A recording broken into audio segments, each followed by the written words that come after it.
You know, one of the really unique things about Terra Nova Rural Park is that it's really a story. You know, it's a story of individual and community aspirations and a city that's dedicated to making a vision happen. What do I love about community gardening? What I love about it is just it brings a whole bunch of different people together that otherwise maybe never would have met. I'm a conservation biologist by training, so Earth Day is really something that's important to me. My name is Serena Clay-Smith. I am the Urban Agriculture Program Manager for the Richmond Food Security Society here in Richmond, BC. The seeds are starting to push up now. If you look closely, you can see those little flowers pushing their way up. I'm Cameron Cartier. I'm a professor at Emily Carr University of Art and Design. And this is one of 4 pollinator pastures that we've worked on through a project called Border-Free Bees. My name is Angeles. I'm a master gardener. I volunteer for the Border-Free Bees project. I just really am interested in using sustainable and organic methods for growing, and the other thing I love about it is the community that's around me. I just really enjoy that incredible atmosphere and that feeling of a family. My name's Sarah Drury and I'm the Executive Director of the Sharing Farm. I feel like it's this little magic island within a lot of urban development, and the first time I came here 11 years ago, I was cycling along the dike. I turned off into where the Sharing Farm is and I was just astounded. My name's Leslie Williams. I'm the Director of Operations here at the Sharing Farm. I'm also the beekeeper. My name's Milad Charkabi. I'm the Field and Production Manager at the Sharing Farm.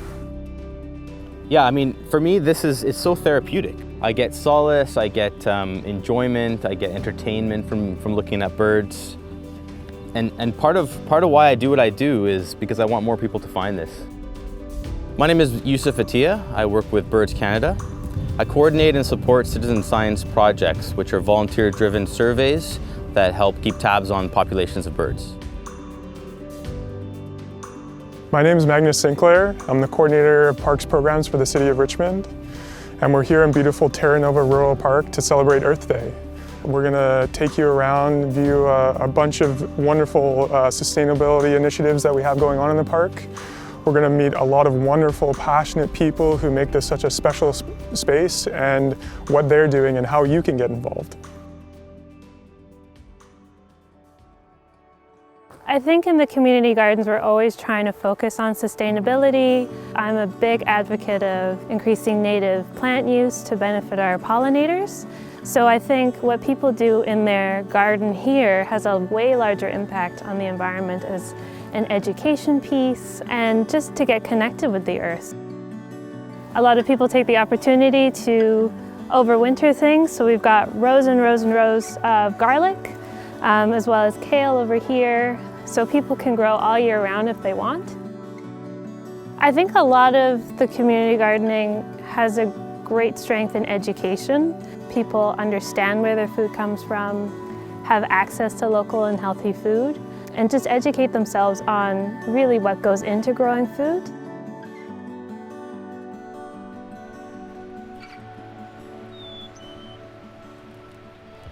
Border-Free Bees takes greenways, often neglected greenways, and converts them into pollinator pastures using public art and social practice as the driver. This was a really unique opportunity to expand our relationship with the City of Richmond. And so this particular meadow, pollinator meadow, we've designed in collaboration with the Nature Preschool.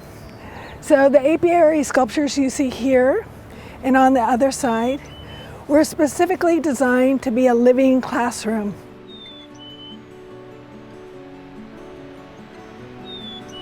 Native bees love this. Warms them up in the beginning of the day, wakes them up, let them know, go out and forage.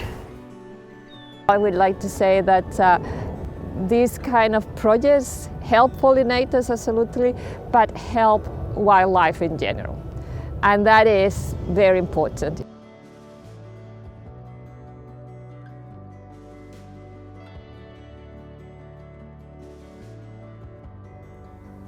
Well, as a public park, we have thousands of people coming through here all the time, and they get to see sustainable, organically managed agriculture right here, right in front of them. And they can talk to us when we're in the field, ask us what we're doing. We're really careful about soil health and using water wisely, and also promoting biodiversity. I'm very proactive about providing forage and habitat for not just honeybees, but also for native bees and other pollinators. It's absolutely beautiful here, and we're doing really good work. We're growing food to donate to the food bank, and we donate over 20,000 pounds of produce a year. And there's also a wonderful community connected to the farms. And people can support us by buying our produce. We donate most of our produce, but some of it we sell to keep the farm running. And we have our Harvest Basket program. That's a weekly vegetable box that you can sign up for at the beginning of the year and goes throughout the season.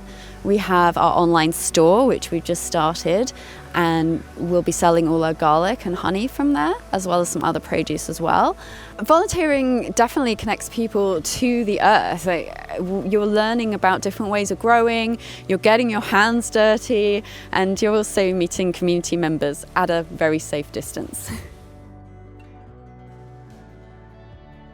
Well, at Birds Canada, one of my jobs is education and to also connect people to nature. And I've gained so much value from being outside all the time that I want others to sort of appreciate that.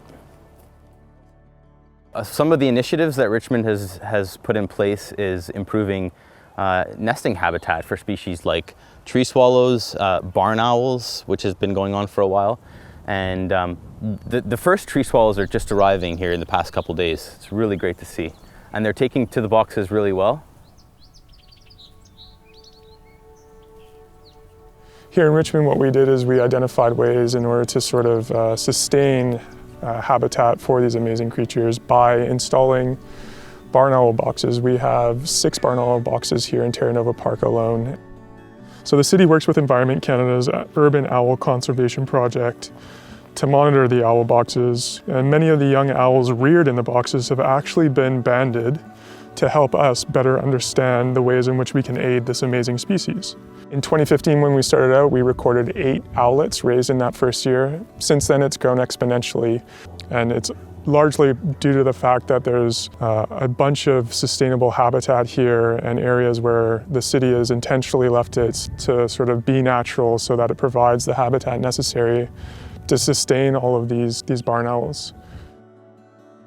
So many people living in apartments maybe don't get to see nature as much, but here, you know, you've got the birds singing, you've got bees flying around, so I think that really gives an opportunity for people to connect with the nature around them. I think it's really unique because it's so close to an urban center. So there's a subdivision right behind us. There's a lot of exposure to the public. We wouldn't be able to do what we do if it wasn't for the support of the community and our partners like the City of Richmond. Well, Terra Nova is one of the more diverse places for birds and wildlife. Close to 300 species of birds can be found here. So the slightly higher upland habitat here attracts more vegetation, more diverse plants and trees, which are important for small songbirds during migration especially, and also for breeding. So the City of Richmond has identified the importance of preserving natural areas as well as agricultural areas, keeping greenways, connecting natural areas together, and opposing any kind of expansion, unnecessary expansion or sprawl to improve the overall ecosystem and reducing the human and nature conflicts. You know, like migratory species are coming through here, stopping over perhaps for a day, perhaps for a week, but eventually they're going to move on. And then over summer, we're going to have new complement of species that breed here.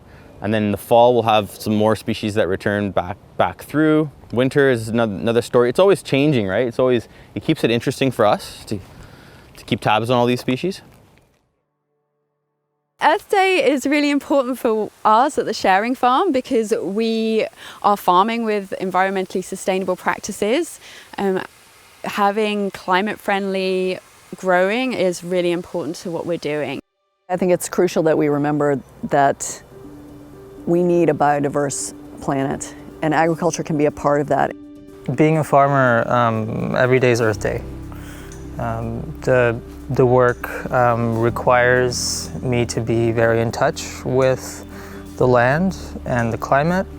There's a saying that the best fertilizer is the farmer's footsteps. I wish every day was Earth Day, really, but the connection I think is super important because we have a sort of innate need to connect with the natural world. And there are things that we can do every day that are really easy that can help birds. Simple things like planting native species in your gardens and yard attracts pollinators as well as birds, and it just keeps everything a little more natural. It's just such a beautiful spot to be situated. You just kind of want to spend all day here. You know, anybody can just take the day to appreciate the nature around us and the beautiful wilderness that we need to protect. Yeah, it's a sight for sore eyes after, you know, several months of winter not having the swallows around, but they're back, you know. And, you know, I want people to learn that there's so much appreciation that could be happening right, you know, just outside your front doorstep.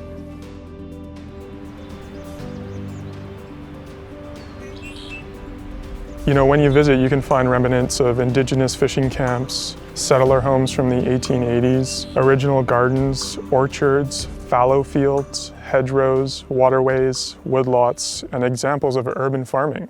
This park has become a special place for people to experience Richmond's natural and cultural landscape.